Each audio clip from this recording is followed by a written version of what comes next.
بسم اللہ الرحمن الرحیم۔ برادران ملت اسلامیہ، السلام علیکم ورحمۃ اللہ وبرکاتہ۔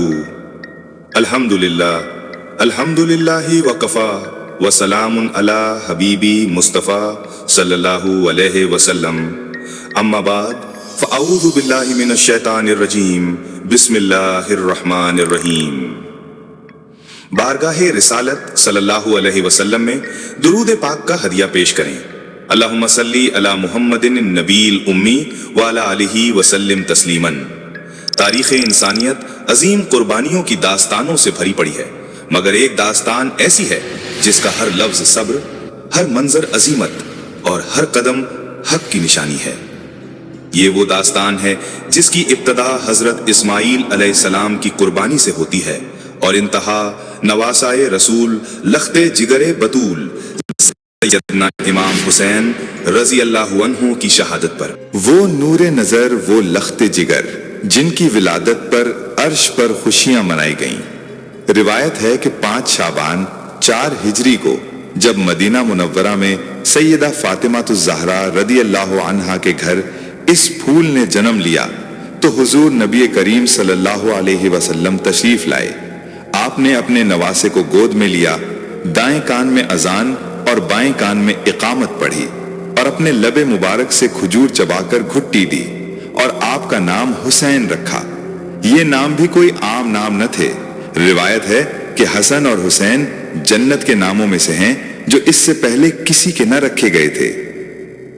حضور صلی اللہ علیہ وسلم کو اپنے نواسوں سے بے پناہ محبت تھی۔ آپ فرماتے تھے، حسن اور حسین دنیا میں میرے 2 پھول ہیں۔ کبھی آپ نماز میں ہوتے اور یہ شہزادے آپ کی پشت مبارک پر سوار ہو جاتے تو امت کے نبی اپنی سجدہ طویل فرما دیتے کہ کہیں میرے پھول کو چوٹ نہ لگ جائے۔ ایک مرتبہ آپ نے حضرت حسن اور حسین کو اپنے کندھوں پر بٹھایا ہوا تھا۔ ایک صحابی نے دیکھ کر عرض کی، کیا خوب سواری ہے؟ تو رحمت عالم صلی اللہ علیہ وسلم نے فرمایا، اور سوار بھی تو دیکھو کتنے خوب ہیں۔ آپ صلی اللہ علیہ وسلم ان کے لیے دعا فرماتے، اللہم انی احبہ فاحبہ واحب من یحبہ۔ اے اللہ، میں اس سے محبت کرتا ہوں، تو بھی اس سے محبت فرما اور اس سے بھی محبت فرما جو حسین سے محبت کرے۔ مگر اس بے پناہ محبت کے ساتھ قدرت نے آنے والے امتحان کی خبر بھی دے دی تھی۔ حضرت ام سلمہ رضی اللہ عنہا فرماتی ہیں کہ ایک روز جبریل امین حضور صلی اللہ علیہ وسلم کی خدمت میں حاضر ہوئے جبکہ حسین میری گود میں کھیل رہے تھے۔ جبریل نے عرض کی، آپ کی امت آپ کے اس بیٹے کو شہید کر دے گی، اور انہوں نے کربلا کی سرخ مٹی پیش کی۔ حضور صلی اللہ علیہ وسلم اس مٹی کو ہاتھ میں لیے روتے رہے۔ وہ مٹی ام سلمہ نے ایک شیشی میں محفوظ کر لی۔ وقت گزرتا گیا۔ دور خلفائے راشدین کے بعد حضرت امیر معاویہ رضی اللہ عنہ کا دور آیا۔ ان کے انتقال کے بعد 60 ہجری میں ان کا بیٹا یزید تخت نشین ہوا۔ وہ شخص تھا جس کی سیرت و کردار میں اسلام کی روح نہیں تھی۔ اس نے ظلم اور فسق و فجور کا بازار گرم کیا اور لوگوں سے زبردستی اپنی بیعت لینی شروع کر دی۔ مدینہ اور مکہ میں امام حسین رضی اللہ عنہ نے اس ظالم کی بیعت سے انکار کر دیا۔ اسی دوران کوفہ کے لوگوں نے، جو پہلے حضرت علی کے ساتھی رہ چکے تھے، امام حسین کو خطوط کے انبار لکھ بھیجے۔ ہزاروں خط یہ پیغام لیے ہوئے کہ اے نواسائے رسول، ہمارا کوئی امام نہیں، آپ تشریف لائیں، ہم آپ کے ہاتھ پر بیعت کر کے اس ظلم کے نظام کو ختم کریں گے۔ امام عالی مقام نے امت کی اس پکار پر حالات کی حقیقت جاننے کے لیے اپنے چچازاد بھائی حضرت مسلم بن عقیل رضی اللہ عنہ کو کوفہ روانہ کیا۔ حضرت مسلم کوفہ پہنچے تو لوگوں کا ایک ہجوم ان کے گرد جمع ہو گیا۔ ابتدا میں 12,000 سے زائد افراد نے ان کے ہاتھ پر امام حسین کے لیے بیعت کی۔ یہ منظر دیکھ کر حضرت مسلم نے امام حسین کو خط لکھا کہ حالات سازگار ہیں، آپ تشریف لے آئیں۔ مگر کوفہ کا نیا گورنر عبید اللہ ابن زیاد ایک مکار اور ظالم شخص تھا۔ اس نے کوفہ کے سرداروں کو لالچ اور عام لوگوں کو قتل کا خوف دلا کر انہیں حضرت مسلم سے بدظن کر دیا۔ دیکھتے ہی دیکھتے کوفہ کے بے وفا لوگ حضرت مسلم کو تنہا چھوڑ گئے۔ وہ شخص جس کے پیچھے ہزاروں کا لشکر تھا، شام تک اس کے ساتھ کوئی ایک بھی نہ رہا۔ آخر کار عبید اللہ ابن زیاد نے حضرت مسلم بن عقیل کو شہید کروا دیا۔ جس دن انہیں شہید کیا گیا وہ 9 ذی الحج کا دن تھا، اور اسی دن مکہ میں امام حسین رضی اللہ عنہ کوفہ کے لیے اپنا سفر شروع کر چکے تھے۔ راستے میں امام پاک کے قافلے کو حضرت مسلم کی شہادت کی اطلاع ملی۔ یہ ایک دلسوز خبر تھی۔ آپ کے ساتھیوں نے واپسی کا مشورہ دیا، مگر حضرت مسلم کے بھائیوں نے کہا، خدا کی قسم، ہم یا تو اپنے بھائی کا بدلہ لیں گے یا اسی کی طرح شہید ہو جائیں گے۔ امام حسین نے فرمایا، تمہارے بعد زندگی میں کوئی لطف نہیں، اور قافلہ آگے بڑھا۔ یہ اس بات کا اشارہ تھا کہ اب یہ سفر اختیاری نہیں بلکہ مرضی الہی ہے۔ منزل قریب آئی تو حر بن یزید ریاحی 1000 سواروں کا لشکر لیے راستہ روکنے آ کھڑا ہوا۔ اس نے کہا، مجھے ابن زیاد کا حکم ہے کہ آپ کو کوفہ میں داخل نہ ہونے دوں۔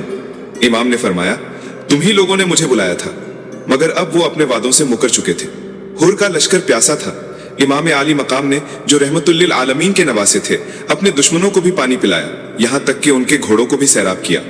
آخرکار 2 محرم 61 ہجری کو حر کا لشکر اس قافلے کو گھیر کر ایک ایسی زمین پر لے آیا جو بے آبو گیا تھی۔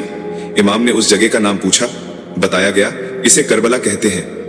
نام سنتے ہی امام کی آنکھوں میں آنسو آ گئے۔ آپ نے فرمایا، یہی ہمارے قافلے کے اترنے، ہمارے خون کے بہنے اور ہماری قبروں کی جگہ ہے۔ اور پھر ظلم کی انتہا ہو گئی۔ 7 محرم کو یزیدی لشکر نے، جس کی تعداد اب ہزاروں تک پہنچ چکی تھی، امام کے قافلے پر نہر فرات کا پانی بند کر دیا۔ 3 دن تک آل رسول، جن میں معصوم بچے، سید سجاد جیسے بیمار اور پردہ نشین خواتین تھیں، پیاس کی شدت سے تڑپتے رہے۔ آخر 10 محرم یوم عاشورہ کا دن آ گیا۔ ایک طرف 72 بھوکے پیاسے جان نثار اور دوسری طرف ہزاروں کا لشکر جرار۔ امام عالی مقام نے صبح کی نماز کے بعد اپنے ساتھیوں کو اکٹھا کیا اور فرمایا، یہ لوگ صرف میرے خون کے پیاسے ہیں، تم میں سے جو جانا چاہے رات کے اندھیرے کا فائدہ اٹھا کر چلا جائے، میری طرف سے اجازت ہے۔ مگر وہ کون تھے جو اس مشکل گھڑی میں اپنے امام کو چھوڑ جاتے؟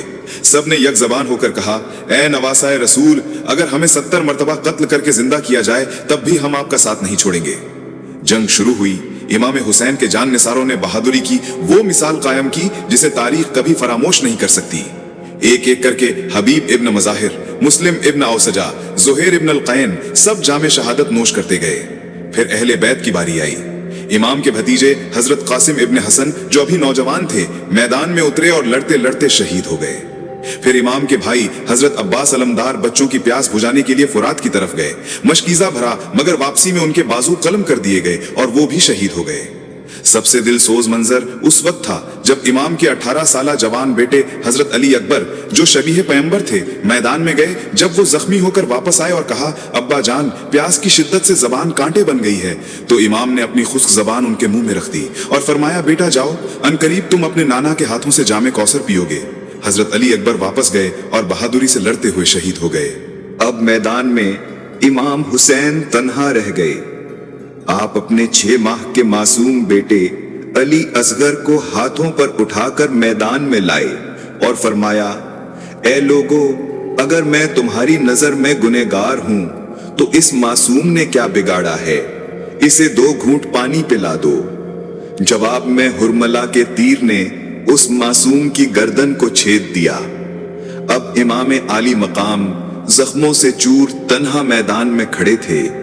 آپ پر ہر طرف سے تیروں اور نیزوں کی بارش ہونے لگی۔ روایت ہے کہ آپ کے جسم اقدس پر تلوار، نیزے اور تیروں کے 300 سے زائد زخم تھے۔ آخر کار آپ زخموں کی تاب نہ لاتے ہوئے زمین پر تشریف لے آئے۔ شمر ذل جوشن لائن آگے بڑھا اور رحمت عالم کے اس نواسے کا، جس کی گردن کو حضور صلی اللہ علیہ وسلم چوما کرتے تھے، سر انور تن مبارک سے جدا کر دیا۔ انا للہ و انا الیہ راجعون۔ آسمان نے خون کے آنسو روئے، زمین لرز اٹھی اور تاریخ کا سب سے بڑا سانحہ رقم ہو گیا۔ مگر یہ داستان یہاں ختم نہیں ہوئی۔ شہادت کے بعد یزیدی لشکر نے خیموں کو آگ لگا دی، خواتین کی چادریں چھین لیں اور انہیں قید کر لیا۔ شہداء کے سروں کو نیزوں پر بلند کیا گیا۔ اس کے بعد اللہ کا انتقام شروع ہوا۔ کتاب میں ذکر ہے کہ جن لوگوں نے اس ظلم میں حصہ لیا، ان کا انجام نہایت عبرتناک ہوا۔